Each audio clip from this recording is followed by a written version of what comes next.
ونصلي على رسوله الكريم اما بعد بسم اللہ الرحمن الرحیم۔ کتاب الطہارت چل رہا ہے۔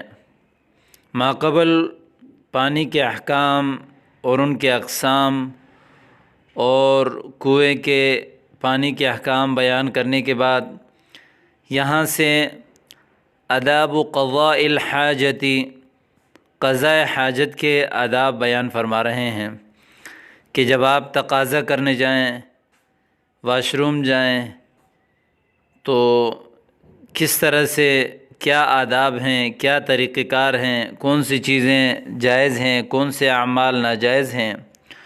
تو قضاء حاجت کے آداب۔ اسلام ایک ایسا مذہب اور ایک ایسا دین ہے، الحمدللہ ہمارے نبی صلی اللہ علیہ وسلم نے ہر چیز کی تعلیم ہمیں دی، یہاں تک کہ قضاء حاجت کی تعلیم بھی دی۔ آئیے دیکھتے ہیں، قال رسول اللہ صلی اللہ علیہ وسلم، حضور صلی اللہ علیہ وسلم نے فرمایا، انما انا لکم بمنزلۃ الوالد، بے شک میں تمہارے لیے والد کی جگہ پر ہوں، والد کی طرح ہوں۔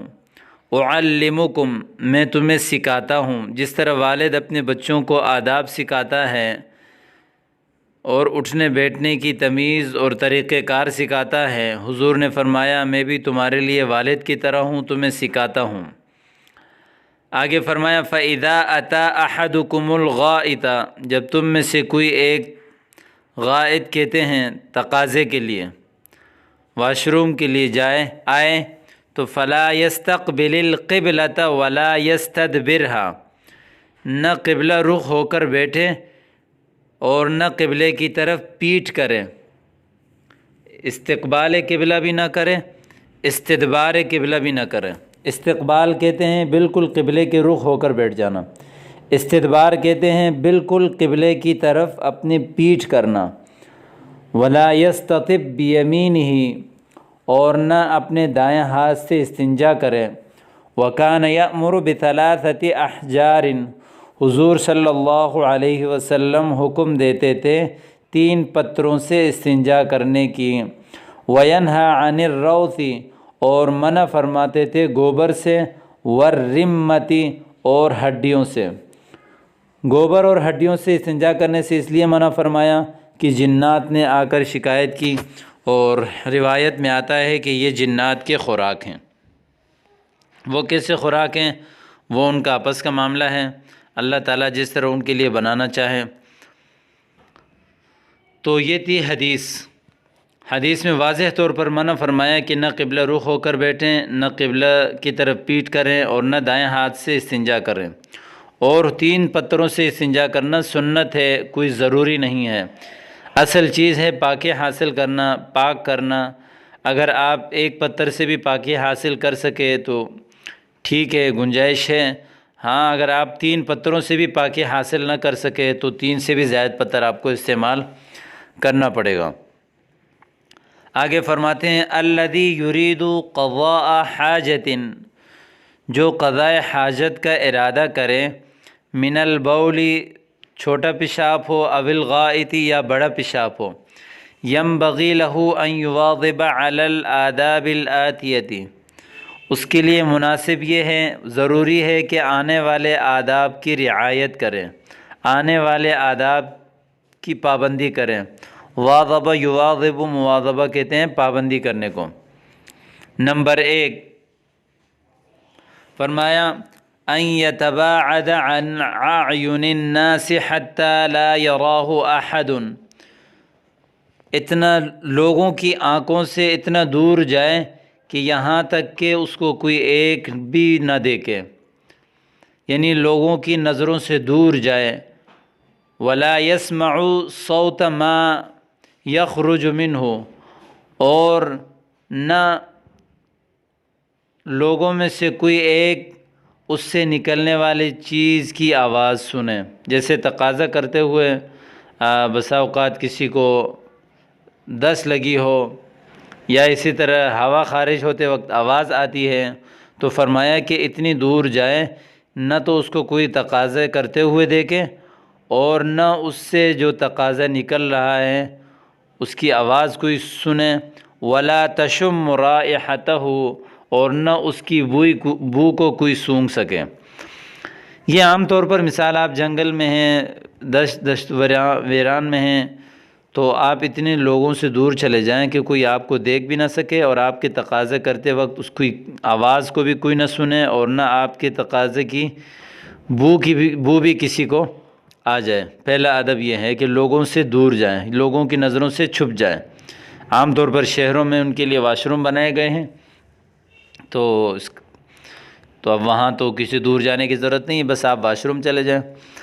دوسرا ادب یہ ہے کہ ان یختار لقضاء حاجتہ مکانا لینا منخفضا، قضاء حاجت کے لیے اختیار کریں، چنیں ایسی جگہ لینا جو نرم ہو، منخفضا اور پست بھی ہو۔ اگر آپ کسی جنگل میں یا کسی واش روم کے علاوہ باہر کسی دشت میں تقاضا کر رہے ہیں تو پست اور نرم جگہ کو تقاضے کے لیے اختیار کریں، لئلا یتطایر علیہ رشاش البول، تاکہ اس کے اوپر پیشاب کے چھینٹیں نہ پڑ جائیں۔ تطایر یتطایر، نہ اڑیں، علیہ اس کے اوپر، رشاش البول پیشاب کی چھینٹیں۔ جب آپ پس جگہ پر نہیں بیٹھیں گے، اونچی جگہ پر بیٹھیں گے تو پیشاب جا کے لگ کے اس کی قطریں آپ کے اوپر واپس آ کے لگ سکتے ہیں، ان کی چھینٹیں آپ کو لگ سکتی ہیں۔ اس لیے تیسرا ادب یہ ہے کہ ان یقول قبل دخولہ فی بیت الخلاء، بیت الخلاء میں داخل ہونے سے پہلے کہے اعوذ باللہ من الخبث والخبائث۔ آگے فرما رہے ہیں والذی یرید قضاء حاجتہ فی الصحراء، جو صحرا، جنگل اور ریگستانوں میں، جنگل میں قضاء حاجت کا ارادہ کرے تو وہ دعا کب پڑھے؟ فرما رہے ہیں کہ فإنہ یأتی بالتعوذ، یہ جو تعوذ اور دعا ہے اس کو پڑھے گا عندما یشمر ثیابہ، جب وہ اپنے کپڑوں کو لپیٹے گا، قبل کشف عورتہ، سطر کھولنے سے پہلے۔ سطر کھولنے سے پہلے عام طور پر بندہ اپنے کپڑے سمیٹتا ہے، تو اس سمیٹنے وقت آپ یہ دعا پڑھیں اعوذ باللہ من الخبث والخبائث۔ چوتھا ادب ان یدخل فی بیت الخلاء برجلہ الیسریٰ، بیت الخلاء میں داخل ہو تو بائیں پاؤں سے داخل ہو، پہلے بائیں پاؤں رکھے، ویخرج منہ برجلہ الیمنیٰ، اور بیت الخلاء سے نکلیں تو دائیں پیر سے نکلیں، پہلے دائیں پاؤں باہر رکھیں، داخل ہوتے وقت بائیں پیر پہلے رکھیں اور نکلتے وقت دائیں پیر کو پہلے باہر نکالیں۔ چوتھا ادب یہ ہے کہ ان یجلس معتمدا علی رجلہ الیسریٰ، بائیں پیر پر سہارا لے کر بیٹھ جائیں۔ عام طور پر بندہ بیٹھتا ہے تو دونوں پیر پر سہارا لیتا ہے، لیکن زیادہ سہارا جو ہے وہ بائیں پاؤں پر لے، فإن ذلک اعون فی خروج الخارج، اس لیے کہ یہ زیادہ مددگار ہے نکلنے والے کے نکلنے میں۔ عام طور پر طب والے بھی اس بات کے قائل ہیں کہ بائیں پیر پر سہارا لینے سے تقاضا نکلنے میں آسانی ہوتی ہے، اور قبض وغیرہ کی بیمار جو حضرات ہیں ان کے لیے یہ نہایت ہی بہترین اور مجرب عمل ہے، اس سے انشاءاللہ آپ کے قبض کا خاتمہ بھی ہو جائے گا۔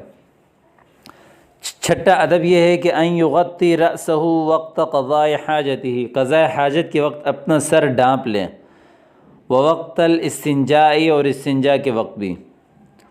ساتواں ادب یہ ہے کہ اللہ یبول فی الحجر، کسی سوراخ میں پیشاب نہ کریں، فإنہ یمکن ان یکون فی الحجر شیء من حشرات الارض فیؤذیہ، اس لیے کہ ممکن ہے کہ سوراخ میں حشرات الارض، زمین کے کیڑے مکوڑوں میں سے کوئی ہو اور اسے تکلیف پہنچائے، فیؤذیہ، اسے تکلیف ہو جائے۔ لہذا اسلام جس طرح انسانوں کو تکلیف دینے سے منع کرتا ہے، اسی طرح حیوانات اور حشرات الارض کو بھی تکلیف دینے سے منع کرتا ہے۔ نمبر 8 اللہ یبول ولا یتغوط فی الطریق والمقبرۃ، چھوٹا بڑا پیشاب، یبول کہتے ہیں چھوٹے پیشاب کو یتغوط، یتغوط کہتے ہیں بڑے پیشاب، نہ چھوٹا پیشاب نہ بڑا پیشاب کرے راستے میں، والمقبرتی اور نہ قبر پہ، ٹھیک ہے۔ اللہ یبول ولا یتغوط فی الظل الذی یجلس فیہ الناس، نہ چھوٹا پیشاب کرے نہ بڑا پیشاب کرے، فی الظل اس سائے میں، الذی یجلس فیہ الناس جس میں لوگ بیٹھتے ہیں۔ اللہ یبول ولا یتغوط، نہ چھوٹا پیشاب کرے نہ بڑا پیشاب کرے، فی المکان الذی یجتمع فیہ الناس اس جگہ پر میں جہاں لوگ اکٹھا ہوتے ہیں، ویتحدثون اور باتیں کرتے ہیں۔ مثال کے طور پر پارک میں یا کہیں پہ ایسی جگہ بنی ہوئی ہوتی ہے جہاں لوگ بیٹھ کے مجلس کرتے ہیں، باتیں کرتے ہیں، بیٹھنے کے لیے انہوں نے جگہ بنائی ہوئی ہوتی ہیں، وہاں پر بھی پیشاب وغیرہ نہ کریں۔ 11واں ادب یہ ہے کہ اللہ یبول ولا یتغوط تحت شجرۃ مثمرۃ، شجر مثمرہ کہتے ہیں پھلدار درخت، پھلدار درخت کے نیچے بھی چھوٹا اور بڑا پیشاب نہ کرے۔ نمبر 12 یکرہ لقاضی الحاجت، تقاضۂ حاجت کرنے والے کے لیے مکروہ ہے کہ ان یتکلم بدون عذر، بغیر عذر کے بات کریں۔ ہاں کوئی عذر ہو تو آپ بات کر سکتے ہیں، تو اس سے احتراز کرنا چاہیے۔ ولیکن اذا رأى اعمی یمشی نحو حفرۃ، جب کسی نابینا کو دیکھے کہ وہ کسی گڑھے کی طرف جا رہا ہے، وخاف وقوعہ فی الحفرۃ، اور اس گڑھے میں گرنے سے ڈر رہا ہے یہ تقاضا کرنے والا، تو وجب علیہ ان یتکلم، اس وقت اس کے لیے بات کرنا ضروری ہے، ویرشدہ، اور اس کی رہنمائی کرنا۔ سمجھ آئی؟ قضائے حاجت کرتے وقت بات کرنا بغیر عذر کے مکروہ ہے۔ لیکن آپ نے کسی نابینا کو دیکھا یا کسی انسان کو دیکھا جو کسی گڑھے میں گر رہا ہے یا کوئی اونچائی سے گر رہا ہے، اس کو پتہ نہیں ہے، تو اس وقت آپ کے لیے بات کرنا ضروری ہے اور اس کی رہنمائی کرنا واجب ہے۔ نمبر 13 یکرہ ان یقرأ القرآن او ان یأتی بذکر اثناء قضاء حاجتہ، قرآن پڑھنا بھی مکروہ ہے اور کوئی ذکر کرنا بھی مکروہ ہے، اثناء کہتے ہیں درمیان، قضاء حاجت کے درمیان، و استنجاء و اثناء الاستنجاء، اور استنجا کے درمیان، استنجا اور قضاء حاجت کے درمیان قرآن پڑھنا یا کوئی ذکر کرنا مکروہ ہے۔ نمبر 14 یکرہ تحریما ان یستقبل القبلۃ او یستدبرها، قبلے کی طرف رخ کرنا اور قبلے کی طرف پیٹ کرنا مکروہ ہے، تحریمی ہے، سواء کان فی بیت الخلاء او فی الصحراء، برابر ہے کہ وہ بیت الخلاء میں ہو یا صحرا میں ہو، آپ بیت الخلاء میں تقاضا کریں یا صحرا میں، ہر حال میں قبلے کی طرف رخ اور پیٹ کرنا مکروہ ہے، تحریمی ہے۔ نمبر 13 یکرہ تحریما ان یبول او یتغوط فی الماء القلیل الراکد، مکروہ تحریمی ہے چھوٹا بڑا پیشاب کرنا اس پانی میں، القلیل جو تھوڑا ہو، الراکد جو ٹھہرا ہوا ہو، ٹھہرا ہوا تھوڑا سا جو حوض میں پانی ہوتا ہے، گڑھوں میں پانی ہوتا ہے، اس میں بھی مکروہ تحریمی ہے، اس لیے کہ لوگ اس پانی کو استعمال کرتے ہیں، جانور استعمال کرتے ہیں۔ نمبر 16 یکرہ تنزیہا ان یبول او یتغوط فی الماء الجاری، چھوٹا بڑا پیشاب کرنا مکروہ تنزیہی ہے جاری پانی میں، ایک جاری نہر ہے، جاری دریا ہے، او الماء الکثیر الراکد، یا بہت زیادہ پانی ہے جو ٹھہرا ہوا ہے، اس میں بھی پیشاب کرنا مکروہ تنزیہی ہے۔ یکرہ ان یبول فی المغتسل، غسل خانے میں پیشاب کرنا مکروہ ہے۔ نمبر 18 یکرہ ان یبول او یتغوط بقرب بئر او نہر او حوض، چھوٹا بڑا پیشاب کرنا کنویں کے قریب یا نہر کے قریب یا حوض کے قریب بھی مکروہ تنزیہی ہے۔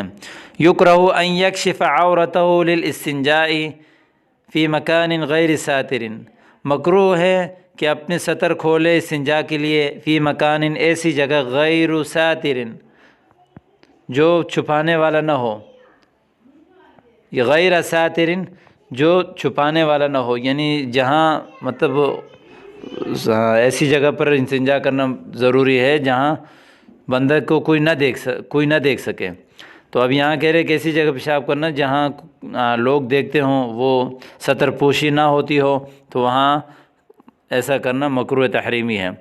یکرہ ان یستنجی بیمینہ بدون عذر، دائیں ہاتھ سے استنجا کرنا مکروہ ہے بغیر عذر کے، کسی آدمی کو عذر ہے، اس کے بائیں ہاتھ نہیں ہے یا چوٹ لگی ہوئی ہے، پٹی باندھی ہوئی ہے، تو پھر آپ بقدر مجبوری استعمال کر سکتے ہیں۔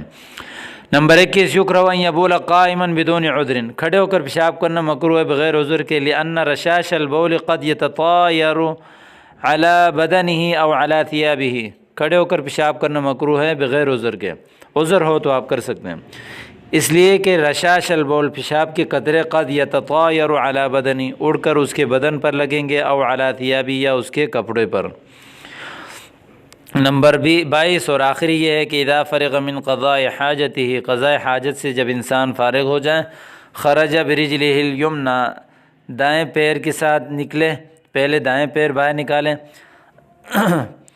تو ثم قال، پھر کہے الحمد للہ الذی اذهب عنی الاذی وعافانی، اور یہ دعا پڑھے۔ اور امید کرتا ہوں کہ آج کا سبق آپ کو سمجھ آیا ہوگا، اس کو یاد کیجئے، کوئی بھی مسئلہ ہو تو آپ پوچھ سکتے ہیں۔ والسلام علیکم ورحمۃ اللہ۔